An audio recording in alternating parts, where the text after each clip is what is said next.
of seeking understanding from other positions and ultimately seeking to understand what you have given us in your word better than we already have.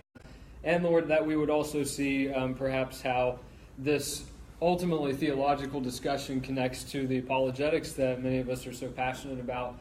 So Lord, I pray that you just be with our time here this evening, and thank you for everything that you've done for us, and keep us safe throughout the rest of the weekend. In Jesus' name I pray. Amen. Amen. All right, now, I have a request to make.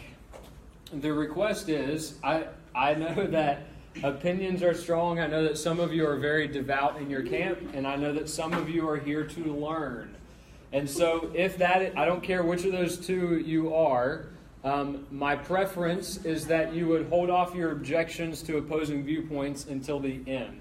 I'm hoping we can have some discussion, not between me and you, but just between everyone at the end of the discussion. So here's what that means. As I go through this presentation, I want you to you can ask questions or make comments during the presentation if they are of a clarifying nature. In other words, I said something that you don't understand, or there's something about one of the positions I've described that you don't understand. I might be able to answer your question. I might not be able to answer your question. But either way, I want clarifying comments and questions. And then the reason for that is I'm going to be presenting some of the objections that I'm sure some of you yourselves would want to present anyway within the context of the presentation tonight. So I don't want to waste our time by double discussing some of that stuff. And then at the end, when you want to, if you still have some stuff that I haven't said or haven't covered, or you want to talk specifically about interpretation of verses, because I start this presentation looking at some verses that the Bible seems to give, which at least on a face value reading doesn't seem to line up all that well. It's not like you can read them and come up with just a super coherent view right there. I'm not saying that's not possible. I'm just saying that it doesn't look like it at first. And then I go through the presentation laying out the different viewpoints that different camps have taken for interpreting these verses. But I don't actually go through and interpret all of the verses from every single point of view. So if you want to discuss some of the verses in the beginning, at the end, just let me know. All right, so what we're going to be doing this evening, first of all, you need to realize that we are going to be engaging in three different kinds of discussions. We are going to be talking about free will, but it's going to be from a biblical perspective, a theological perspective, and a philosophical perspective. All those are important in this particular debate, this context. If you try to just discuss one without discussing the other two, you're seriously missing something that a lot of Christians talk about when they're approaching these issues. You can't just have one without the other two. So, like I said, first of all, what are some of the issues? Well, obviously, you guys are here, so you're curious about this, right? So you know what it is that people ask. You know the questions that you have, that your friends have. So, I mean, some of the questions that come up, does God know the future, and does that include your free choices? So how is it that you could make a free decision if God has knowledge of what you're going to do? Doesn't that kind of limit you? Do humans actually freely choose their own actions? And if you say they do, what do you mean by the word freely? Goes back to defining your terms, because you're going to find that everyone uses the terms and uses it slightly differently. And obviously a big question that you'll find in the Calvinist Arminian divide kind of thing. Does God determine our actions, and does that even include the evil actions? So was God in some sense responsible for the actions that Hitler took, or even the personal sin that you committed this morning? What role did God have in eternity past in determining that would be brought about? And then finally, you could ask questions like, is God's will always accomplished? Can you resist God's will? What do you mean by God's will in those particular instances? Obviously, we could just spend 10 more minutes asking questions. I'm just kind of showing these so that you can see the issues that are brought up. So right now, I want to go through some verses, and this isn't going to be a big part of the presentation. Okay, I want you to start thinking about the biblical data that we have for some of these questions. So, for example, in Genesis chapter 6, it says, when the Lord saw that man's wickedness was widespread on the earth, and that every scheme in his mind thought of nothing but evil all the time, the Lord regretted that he had made man on the earth, and he was grieved in his heart. And so the question you need to ask here, because this isn't the only passage in the Bible like this, what does it mean when it says that God regrets something?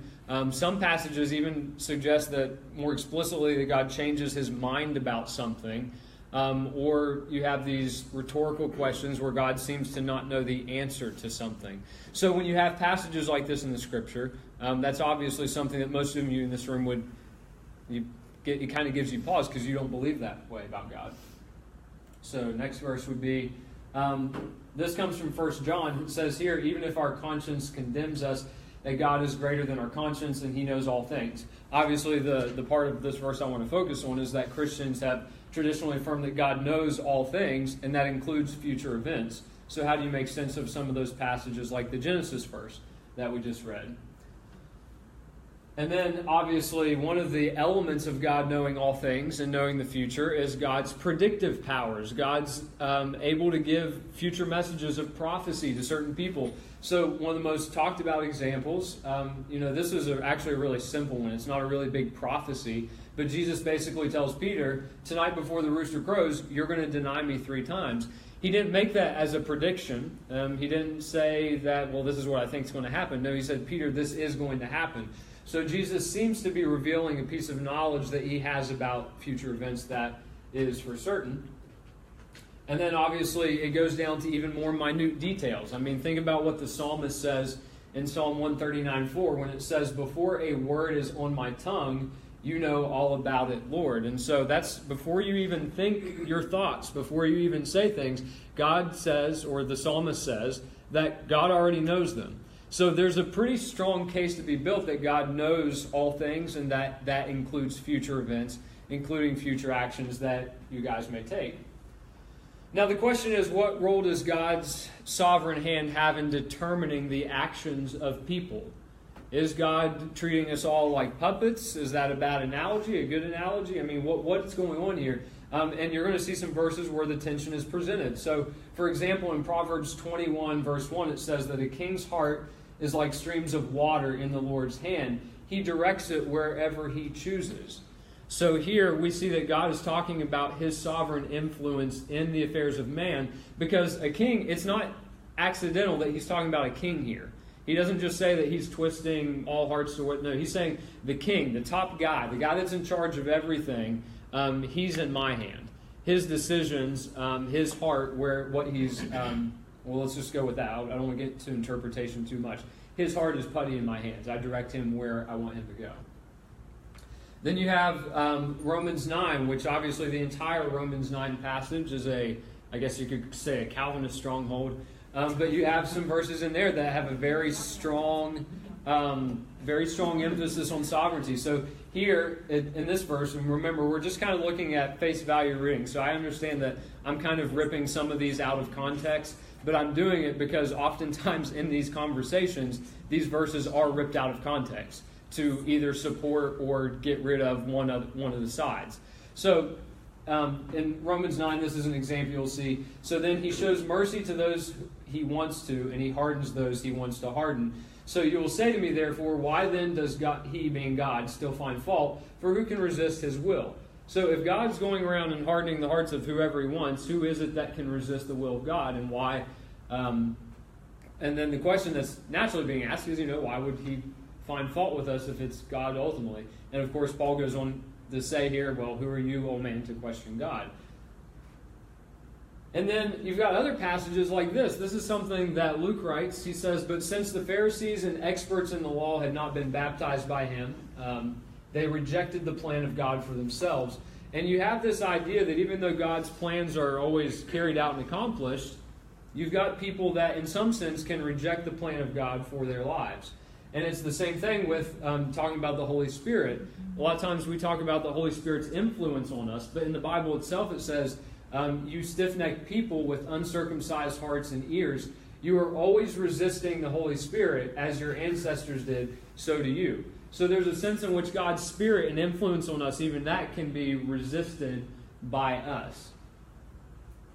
And then, obviously, this is a very, very highly discussed passage in terms of free will, foreknowledge, and sovereignty. This is talking about the crucifixion, and Luke says here, though he was delivered up according to God's determined plan and foreknowledge, you used lawless people to nail him to a cross and kill him. And so the very crucifixion, the center of the Christian story, it says this wasn't just an event that happened. This was an event that God actually, he didn't just foreknow it either. I mean, foreknowledge is an important part here, but God actually orchestrated the crucifixion. He planned it out. And yet, obviously, he used lawless people to do it. Now, do you think those lawless people will still be held accountable on Judgment Day? And the answer, if you're consistent with your Christian theology, is yes. There's no one who took part in the crucifixion that is not going to be held accountable for their actions or any of their other actions in life. And yet, a lot of those actions were actions that God says he himself determined. So what do we do with a passage like that? This is an interesting one. In Jeremiah, I actually tried to find a different one of these, and I couldn't remember what the verse was. So we'll go with this one in Jeremiah. But it's talking about ancient Israel, and it says, I'm going to send for all the families of the north. This is the Lord's declaration. And send for my servant Nebuchadnezzar, king of Babylon. I will bring them against this land, against its residents, against all these surrounding nations, and I will completely destroy them and make them a desolation, a derision, and ruins forever. Now compare that to the next verse, which is Jeremiah 25:12, just a little bit later. When the 70 years are completed, I will punish the king of Babylon and that nation. This is the Lord's declaration, the land of Chaldeans for their guilt, and I will make it a ruin forever. So in the same token, God says, I'm going to sovereignly use the nation of Babylon to punish other people. But then, because they do that in a wicked way, I'm going to punish Babylon for doing what I wanted them to do anyway. And so you have this weird tension between God's actions and sovereignty over and moral responsibility. Can I say, just to add on to the point about the people who crucified Jesus, in the 1973 version, the movie of Jesus Christ Superstar, there's a scene where Judas and Pontius Pilate are expressing their regret because they basically killed Jesus, not directly, but through their actions, and then were regretting it, but that it wasn't their choice to do it, right? So they were almost like their hand was forced to take the actions that killed Jesus, and so that's part of the musical. And I mean, you can see how even these issues, as much as we like to think that they're just theological issues that we bicker about, I mean, that's an example where this has made its way into popular culture as well. So that's good. I thought that was kind of fun. And then you got God's Isaiah 46:10. I declared the beginning from the end long ago. Says, my plan will take place, and I will do all my will. So in this case, you have a declaration of God saying that his plan is going to be done. He will do what he wants to do. And then obviously in Ephesians, this is a verse that we talk about a lot, where it says very specifically that God works out everything in agreement with the decision of his will. So what's that talking about? It seems pretty all-encompassing when you read the verse. Okay, skip this one. And so there's another point where you may think, okay, if all these verses are talking about God and his will always being done and accomplished, it's interesting that in contrast to verses like that, you also have verses in the Bible where God seems to be pleading with people. I mean, and a lot of times even Christians who aren't necessarily strong Calvinists, we say like, well, God doesn't beg, God doesn't plead, God doesn't sit up in heaven and wring his hands hoping we do something. And we say that, but then we have verses in the Bible like this that you can't just pretend they're not there. He says, talking about ancient Israel, what more could I have done for my vineyard than I did? The vineyard being Israel. Why? When I expected a yield of good grapes, did it yield worthless grapes? And there's another verse in Isaiah that's close to this where it basically says that not only what more could I have done, but there's nothing I could have done. Like I've done literally everything that I could have.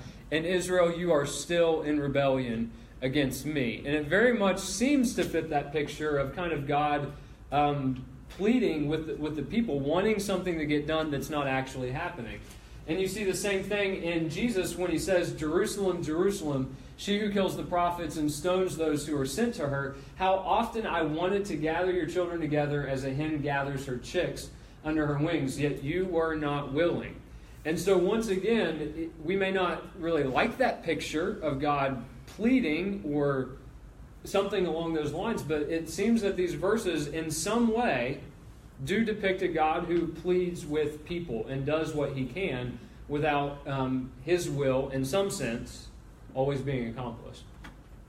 Now, all those verses really just put us in a mess. If you feel more confused after reading those verses than anything, that's where I predicted you would be. Because what I want you to see is when you rip verses kind of out of their context, and when you have these, whatever your theological presuppositions are, and you may not even know what they are. You may be coming in here this evening thinking, well, I don't know what to think about this issue, but you would be surprised at how many of you, even if that's your attitude, you still come in with these preconceptions about how you've been raised in church, what you think about God.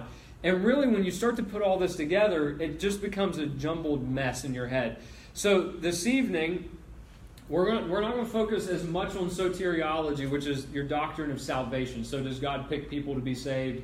Does he elect certain people and not others, pass over others? We're not going to talk about that as much, even though that is the next logical step in the free will discussion.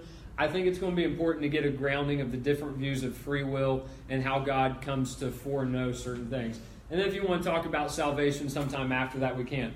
I'm also not going to spend a whole lot of time on the problem of evil, because you could spend, months at a time talking about each of the views I'll lay out, view how they respond to the problem of evil differently. And that's obviously a huge apologetics issue. But for right now, I want to try to give you a little more clarification on the terminology we use in a free will debate and the positions that Christians have about how God foreknows your future decisions. Are you going to include open theism? Yes. Oh, sweet. It is. It is in here. The view. All right, so this week I tried to get some reading done. This was normally, I'm pretty comfortable standing up here giving you this presentation. Anytime I give a presentation, I try to motivate myself to read a little bit more. These were 3 books towards the top of my reading list, and they're all pretty good, but I would say that they're a little, these 2 right here are a little more technical. This is more from an Arminian perspective. This is just pure philosophy. It's not theology.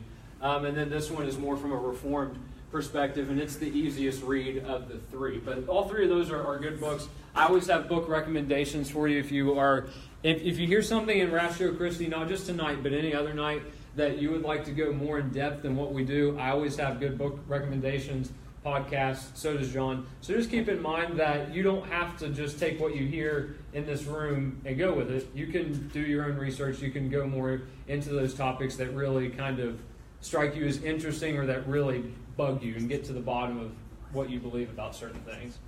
All right, so we'll talk a little bit about free will, moral responsibility, and then mostly free will and foreknowledge.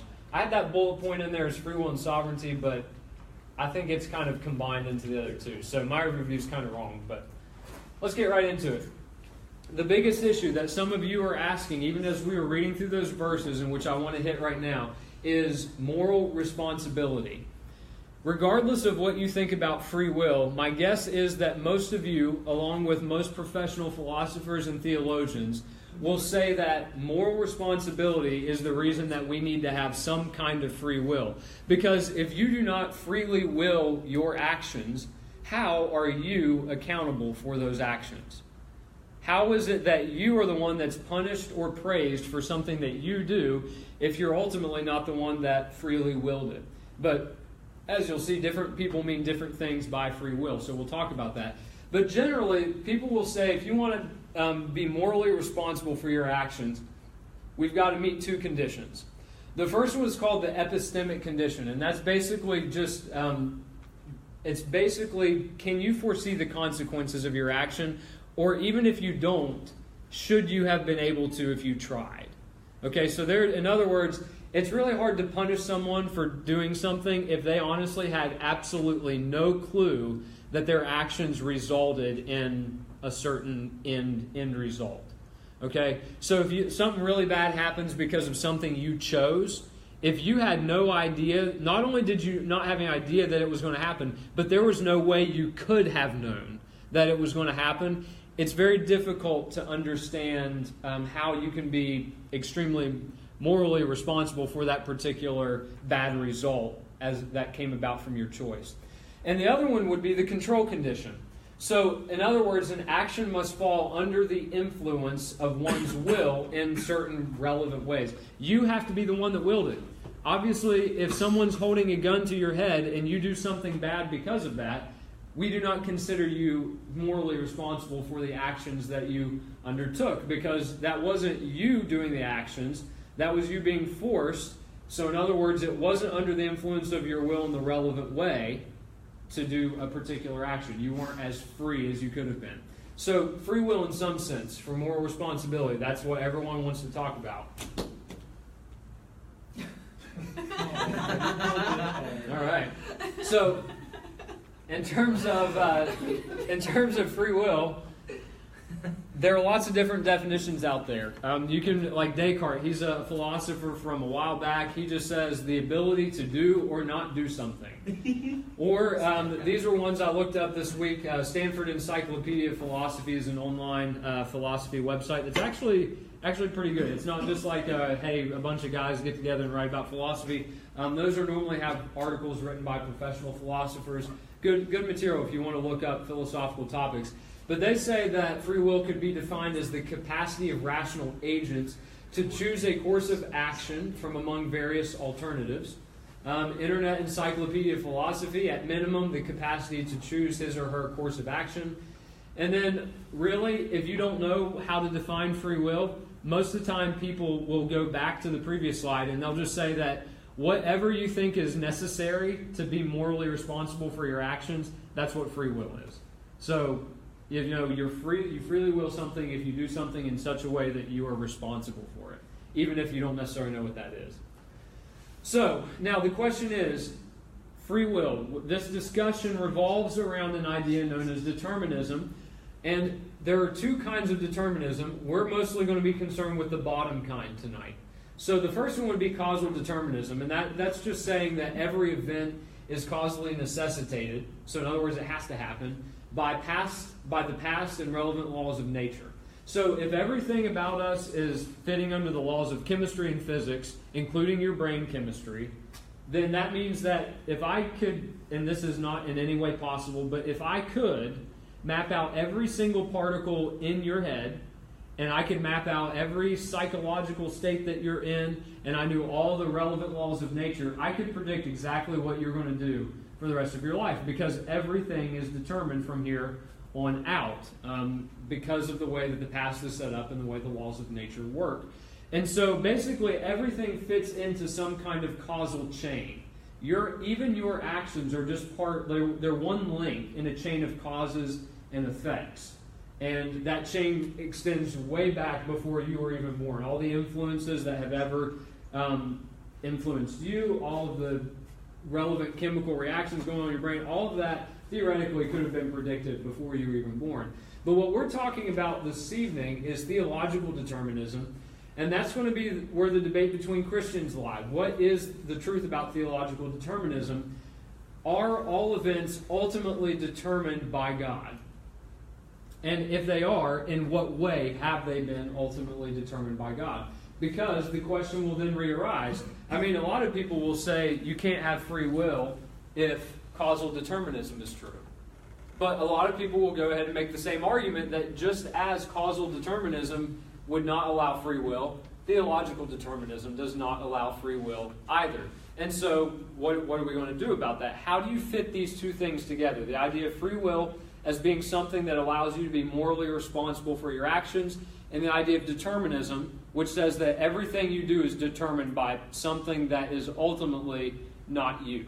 Okay, how do we deal with that? So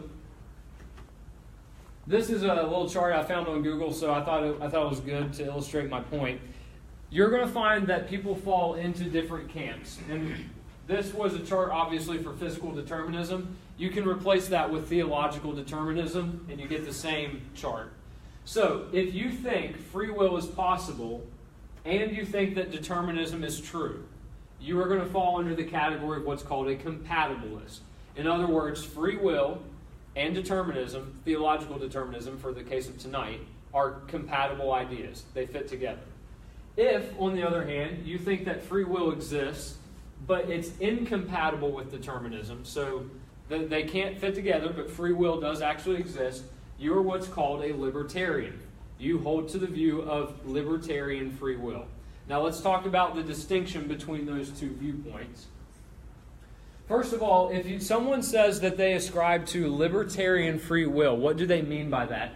First of all, obviously that's just the definition from the chart. Free will is incompatible with determinism.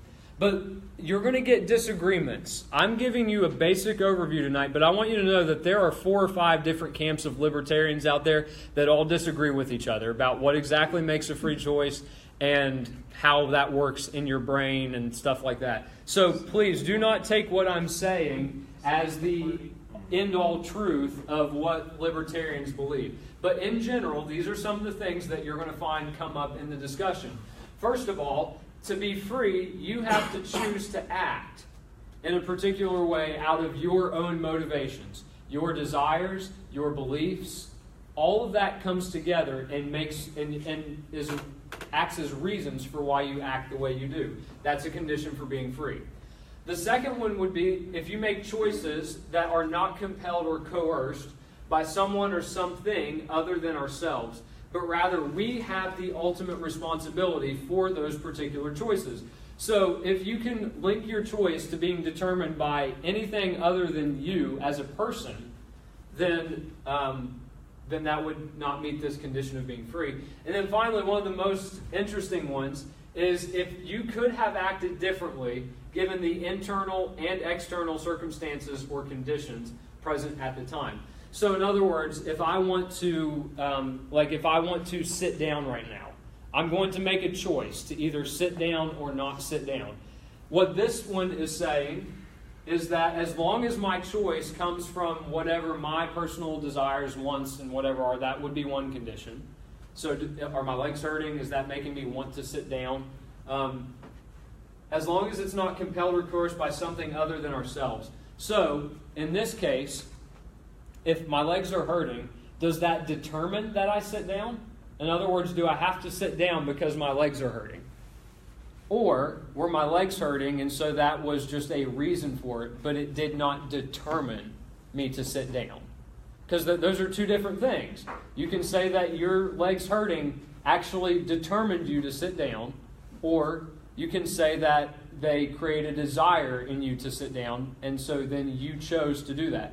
So if your legs hurting does not cause you to sit down, it's just one of the factors, that means that even though my legs were hurting, I could have chosen to keep standing.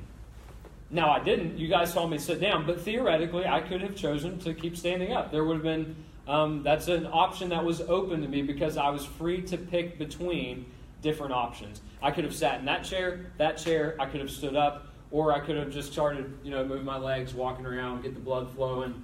Those were all options, and I didn't have to pick one over the other. Now, there are some misconceptions. Make sure you realize if someone tells you that they advocate libertarian free will, they do not necessarily believe that every single action you take is a free will decision. That's just not true. In fact, your choices, it's not like right now if I say I'm free to do something that I'm free to do anything I want. I'm not free right now to start speaking Russian.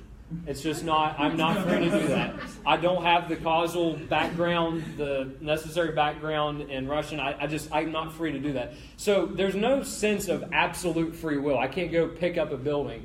And the idea that your free will just means you can ultimately determine literally whatever you want is ridiculous.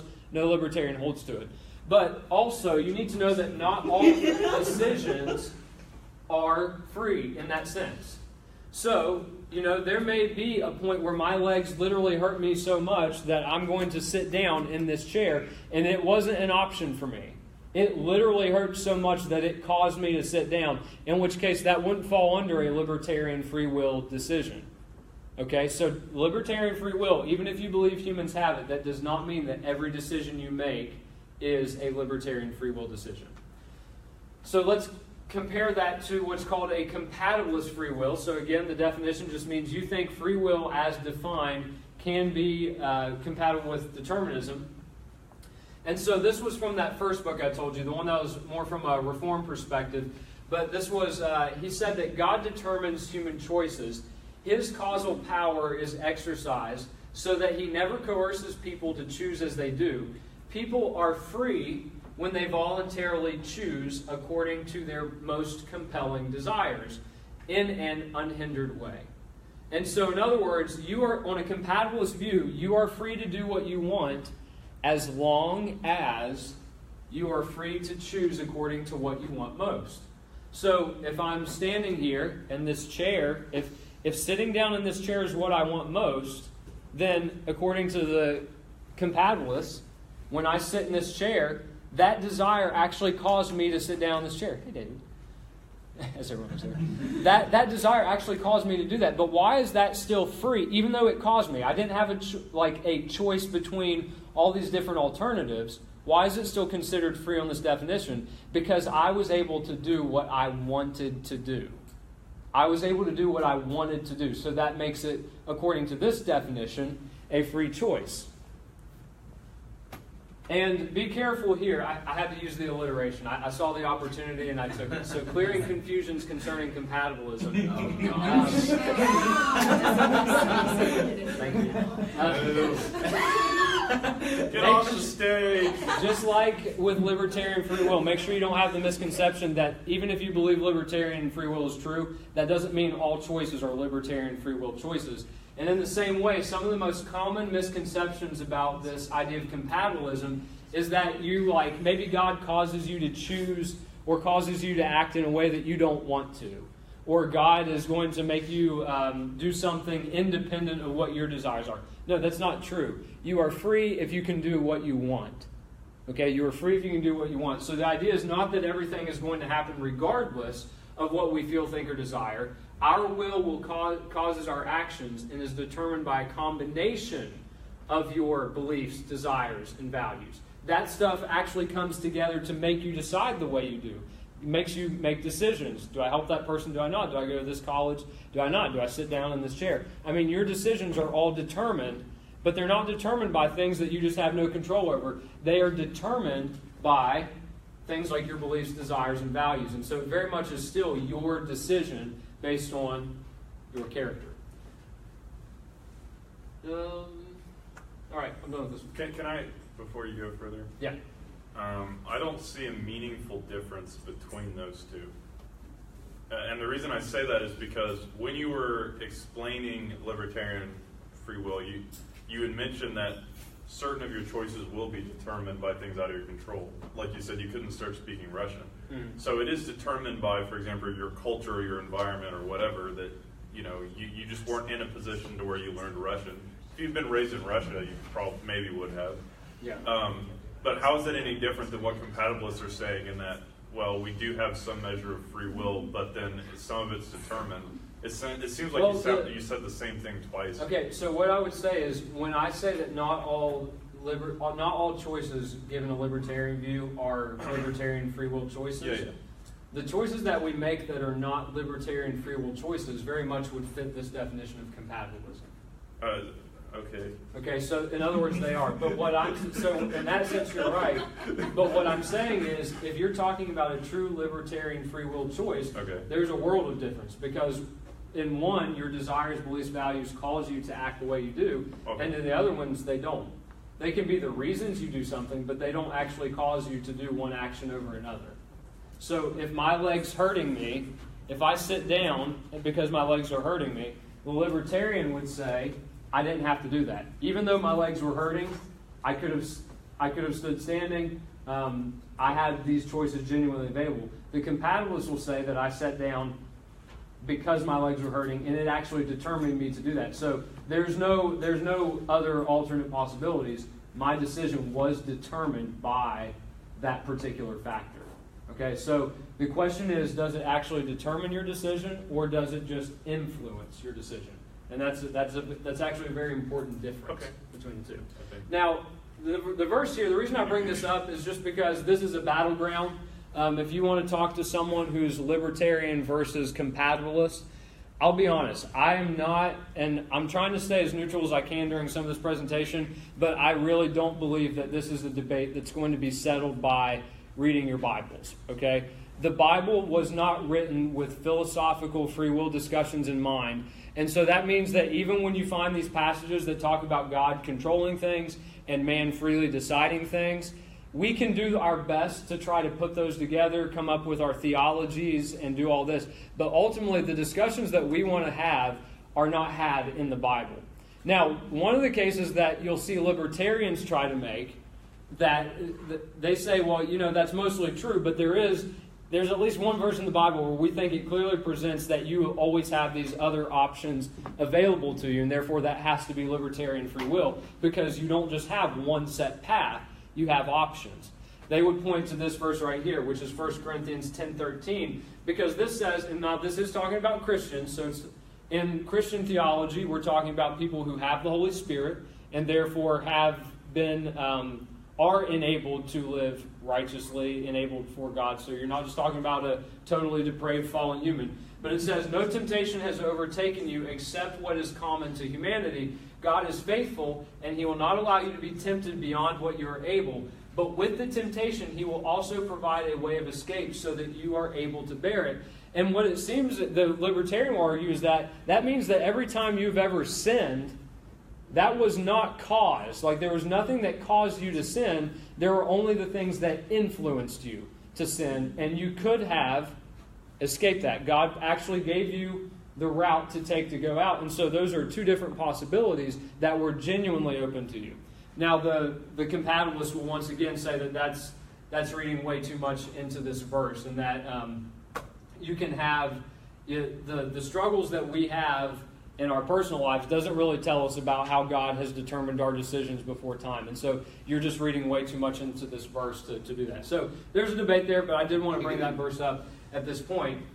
Now, we need to get to the last, this is the second part of the presentation. This was talking about libertarian free will versus compatibilism. And now the question is, how does God know your free choices?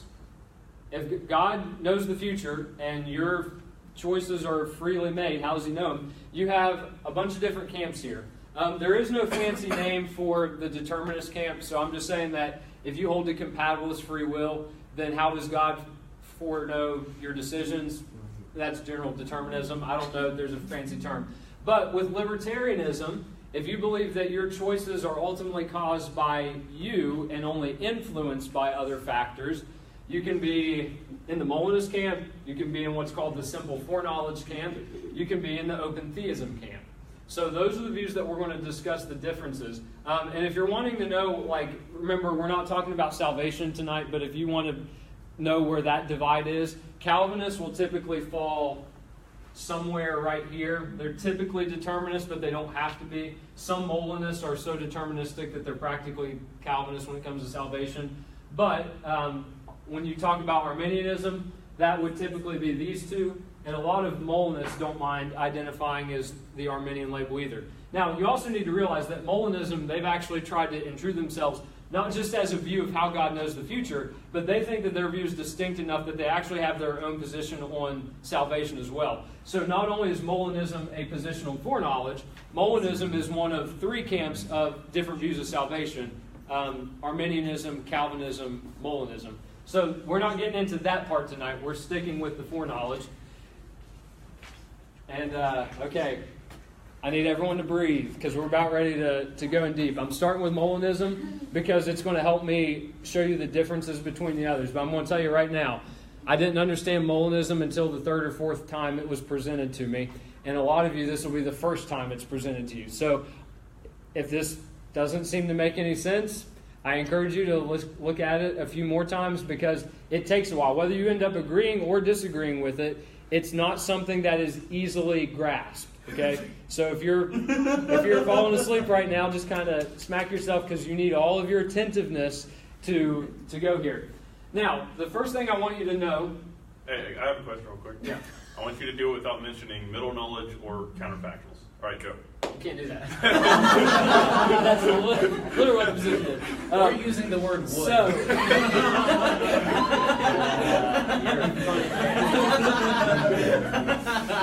first of all, we need to talk about these statements, which I'm saying hypothetical conditional, but just look at the statement. Okay, look at the sentence. If I were rich, I would buy a Mercedes. Now, a lot of us in here, we would say, if that's true of you, that's not actually true of me, but if that's true of you, I think all of us in here would agree that God knows that truth. If that is true, then God knows it. These statements are what are called counterfactuals, and why are they called counter? Well, because they're counter to what is actually factual, to what's true. Because the fact of the matter is that I'm not rich, and therefore I'm not going to buy a Mercedes because I'm not rich. And if there's any English weirdos in the room, then a more proper way to talk about these would be counterfactuals or conditional statements in the subjunctive mood. Now, for the rest of you, I just want you to know that this is the generic sentence that I'm going to be referring to. If person X, so just pick a random person, were in circumstances Y, and that's pretty much all circumstances in their life up to this point, then she would freely do action Z, and that's going to be whatever action I choose to talk about, whatever freely willed decision is in question. Come on. I'm waiting. Come on. Don't skip, I'm still reading. You got this? This is what everyone's pastor's going to be getting this weekend. Oh, yeah, have you not heard of Molinism before? Yes, Oh, yeah. but I want to see this chart. Thank you. Because I've never before. Oh my gosh. If your brain starts to hurt, you're doing it right. Right? Do not text me and ask me questions on this. Why not? Were you going to move on? John's a Molinist. Okay, now. He has all the answers. There is actually, unless you're an open theist, unless you're an open theist, most people would agree that God knows the truth of those statements, those counterfactual statements. If I were rich, I'd buy a Mercedes. If I were to go downstairs right now, I would see one of my friends. These are all things that God knows. That's not the debate. The debate is, and this I have to put this in quotes, when does God know something? Because if you're a Christian, you know that God doesn't learn anything. So there's no such thing as God knowing something at one time and then learning something at a different time. God doesn't learn things like that. So we have to talk about, when I say when, I'm talking about something that has logical priority, not chronological. Now, I have to explain that, so I'm going to use an example of a bowling ball on a cushion. The bowling ball, if you put a bowling ball on a cushion, it makes a ball-shaped indent in the cushion, right? Now, if I asked you which of those chronologically came first, the answer, and don't try to fight me on this because I know that you can probably fight me on this, but just let me have this example, okay? Chronologically, if I ask you which came first, the ball's shape or the indent in the cushion, the answer is it's simultaneous. I mean, as soon as you place the ball on the cushion, shut up. When you put the ball on the cushion, or if you let's say you just have the ball sitting on the cushion, then it's not like you have the ball that's acting and then the shape gets created. Like they're simultaneously right there. But the point is, if I asked you for a cause, would you say that the shape of the cushion is the cause of the ball shape, or the ball shape is the cause of the indent in the cushion? And I think everyone in here realizes the ball is the one that's the cause. So even though this is a simultaneous system, like they're both there, they're both responding to the other, you would say that there is a logical priority in the sense that the bowling ball is the cause that came first, then the indent of the cushion is what follows. So I'm going to be using something similar to talk about when God knows things. It's not that He learns them. It's just this. There's a difference in logical and chronological. So let's see this. Well, that's interesting.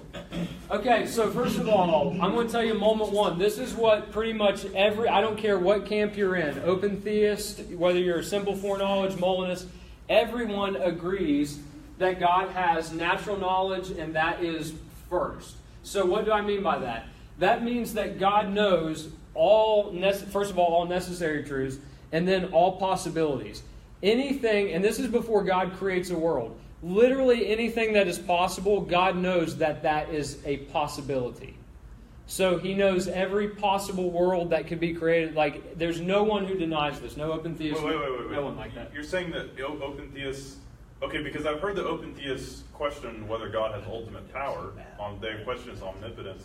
You're saying that they couldn't question His omniscience? No, they question His omniscience, but not on this point. Okay. So I'll show you, because there's a very distinct... You'll see very distinctly where they draw the line. Okay. But it's not here. So, for example, before God created a world, or you could say before He even kind of planned on creating this world, He knew that Isaac would give a lecture on free will on October 12th of 2017. He knew that that was a possibility. Okay? So this word could is going to be very important here. Now, next up, The wood word. this is going to be where God creates the world. And when God chooses a world to create... Obviously, he could choose one according to most views, but He is going to move forward to His free knowledge. So, next one. And this is where God knows things about the actual world. So, in other words, if we're talking about before God decided to create, God did not know that Isaac, that should not be true. This should say will, okay? So, God did not know that Isaac will give a lecture on free will October 12, 2017. God did not know that through His natural knowledge.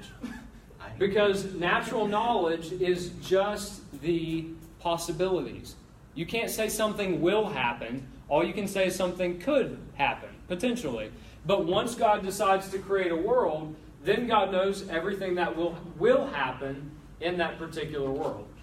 So, based on His natural knowledge, He divinely decrees. No. Well, so depending on the viewpoint, yes. Based on all these possibilities, God is going to use those possibilities and that knowledge to figure out a world to create. So yes, if that's what you meant. Yes, yeah. All right, so let's see this at work, John. Here's the debate. Remember those counterfactual statements that we talked about? You want one? They're really good. No. I already had like 3. Anybody else want one? Yes, people don't ask you what you're talking about. What is it? You don't know what you're talking about when you said that? We're talking about cookies. All right, so everyone go back. This is what I want you to think about right now. Everyone needs to think about this. The counterfactual statements that if I were rich, I would buy a Mercedes. If Isaac were rich, he would buy a Mercedes.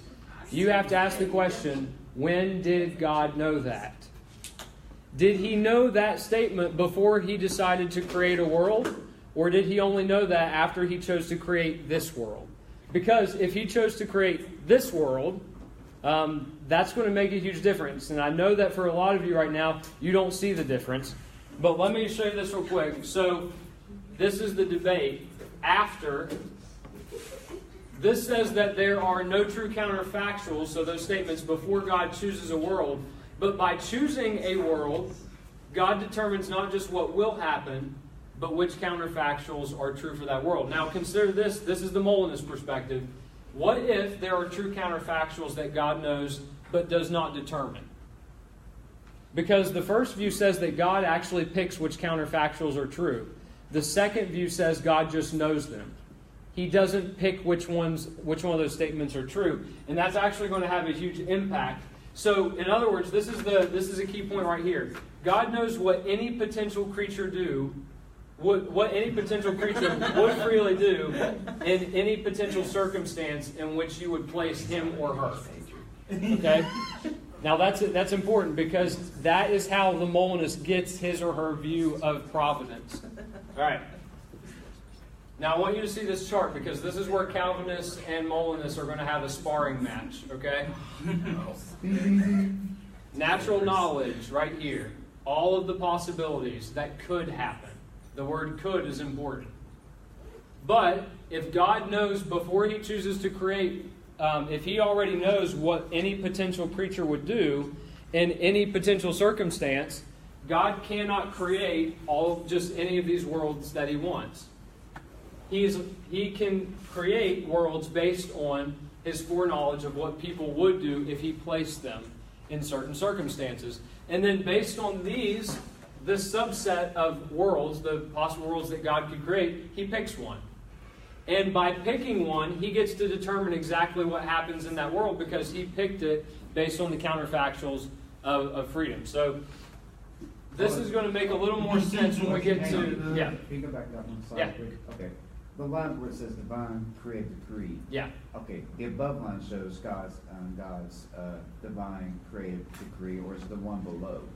That shows- This whole thing is a creative decree. It's not this or this. It's not a line showing like a natural free will versus having free will. It's starting to confuse me. No, this is confusing regardless of what you're talking about. So keep going. Keep trying. Okay. So the line is that. So where it says divine creative decree is that a line? This right shows- here is a line that God is saying, I'm going to choose to create one of these worlds. These worlds are all theoretical possibilities. God chooses to create one. John, why don't you help him out? Who? Help him out. Does it? No. No, I don't teach here. So, did you have a question? I don't think I was. I didn't mean to raise my hand if I was, but I do. What's So your I'll ask it. hold on. Hey, listen, I need to hear Tobin. Shut up. So how is it determined what a free creature would do in any given circumstance? That is one of the main objections to Molinism. Even for God, why would God know what people would do before they're even created? Before He's even decided to create them? Yeah. And I'm not going to answer that tonight. Oh man. I remember Father Zechariah. I'm going to go beyond the scope. And they had to face that kind of question. God, why will allow these certain things to happen? Father's answer was this, basically. He said, I think God created things the way they were in order that He may display His glory. How dare you try to understand? Yeah. That's fine. All right. Guys, come on up. I've only got about 10 more minutes left, so we got to get through this. I'm going to show you an example that hopefully will make this a little more relatable. We know that God knew that Peter was going to deny Christ 3 times. So here's how these different viewpoints play out. I'm going to keep going back to this chart. Before God decided to create a world, and remember, when I say before, I don't mean chronological. God has always known what world He's going to create. He never learns anything. But you have to deal with that language when you're talking about this. So before God decided any world at all, He knew all of these statements, because aren't all of these possibilities? I mean, if you think of Peter in the circumstances he would in, aren't all those possible? He could deny Christ 3 times. He could deny Christ 2 times. He could punch the guy that was asking him the question. He could actually affirm that he was with Christ. Shut up! And this list could be extreme. I mean, I don't know how long this list goes. I don't know what all the possibilities are that Peter could have done. But the point is that regardless of how long the list is, God knew all of them, and all of these are true. That's important. Everyone see that? All of these statements are true. He could have done any of these things. But now here's the question. How many of these statements could be true?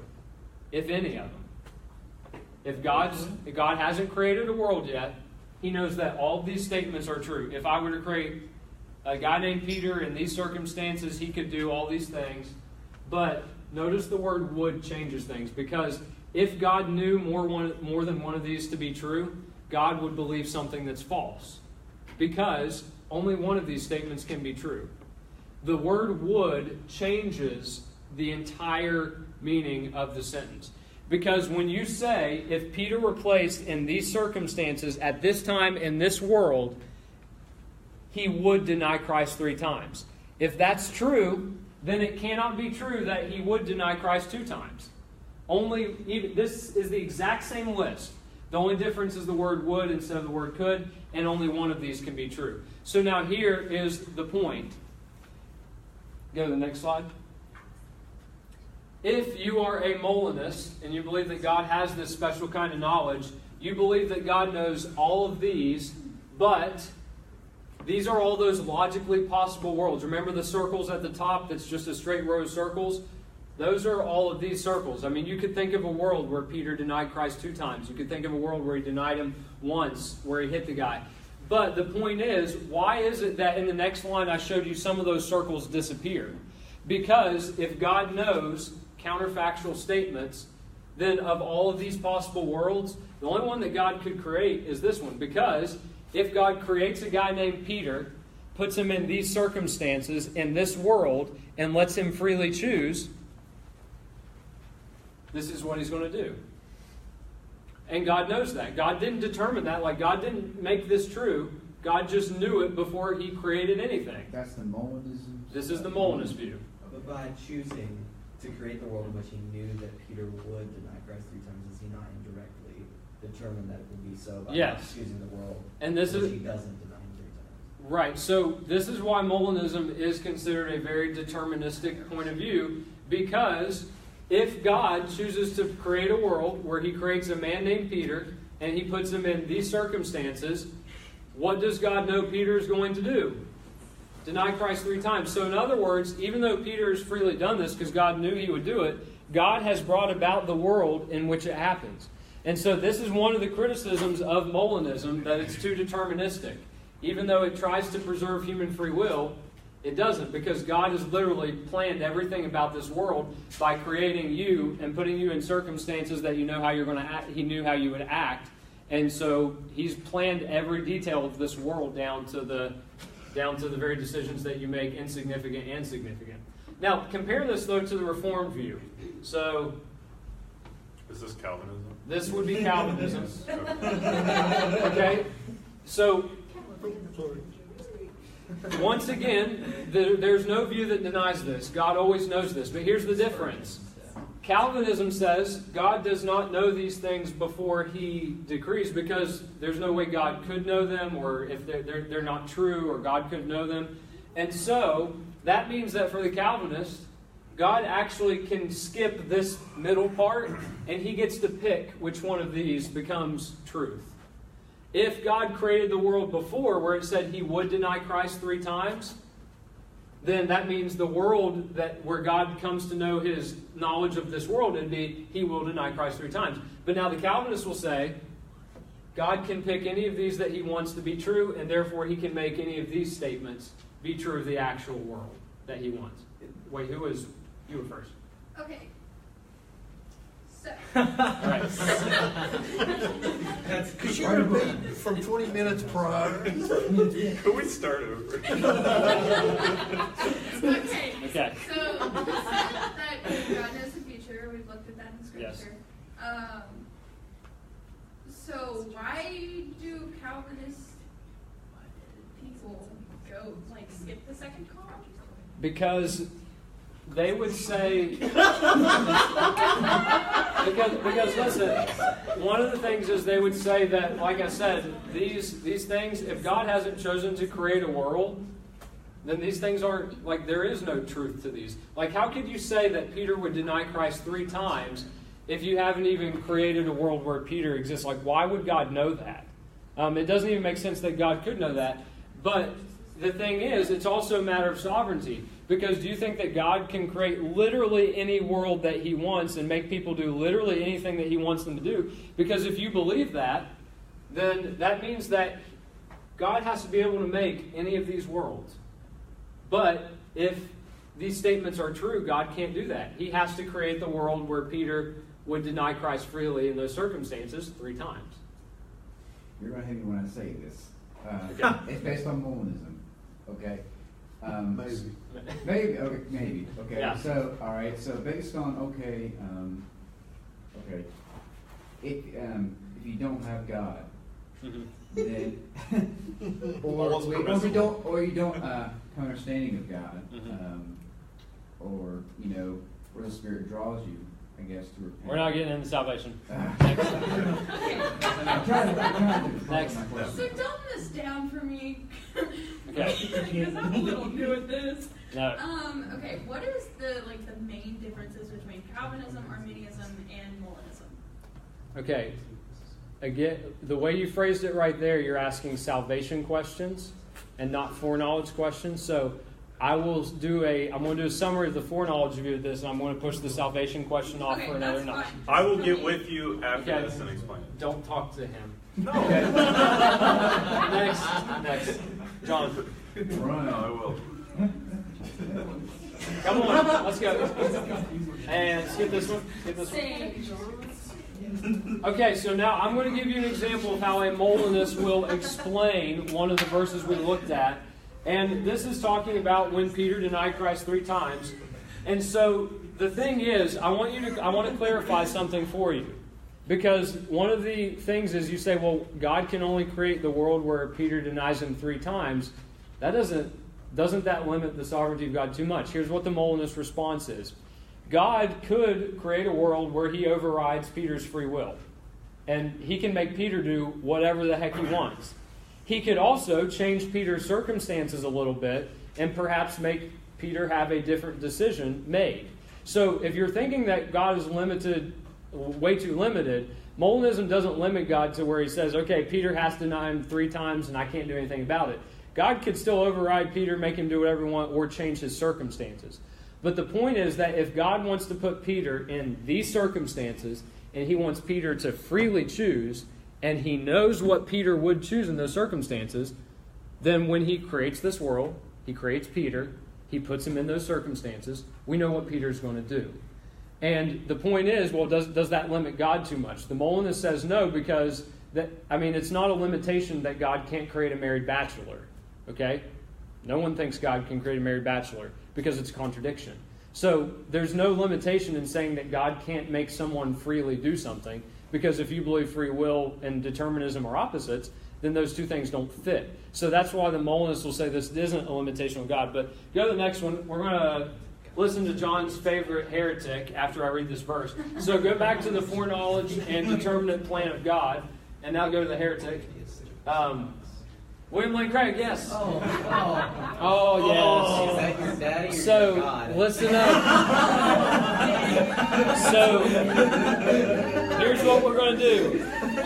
I'm going to read you this is the Molinist description of how a Molinist would explain Acts 2:23. So, the thing is, it says that the crucifixion was organized by God's plan and by God's foreknowledge.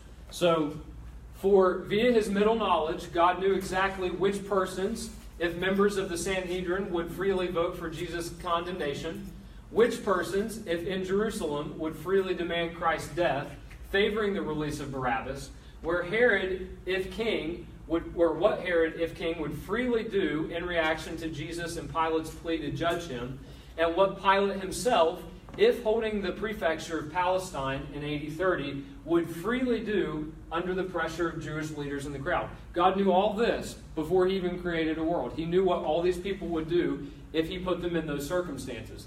And so, next slide. So knowing all of the possible circumstances, persons, and permutations of those, so all the different combinations of them, God decreed to create just those circumstances and just those people who would freely do what God willed to happen. Thus, the whole scenario, as Luke insists, unfolded according to God's plan and according to God's foreknowledge before the world was even created. And so that would be a Molinist perspective on how this all works. Now, like I said, we're going to probably abandon PowerPoint at this point because I want to skip ahead and tell you what the other viewpoints are. Remember, the Reformed view just says that God can take any of those possible worlds, and instead of going through this phase of having like the narrower list of possible worlds, they say he can make any of those worlds actual worlds because God is what determines your actions ultimately. The other view is open theism, and so open theism says that God actually, God can't know your future free decisions, otherwise they wouldn't be free. So the open theist says that God doesn't know your future decisions.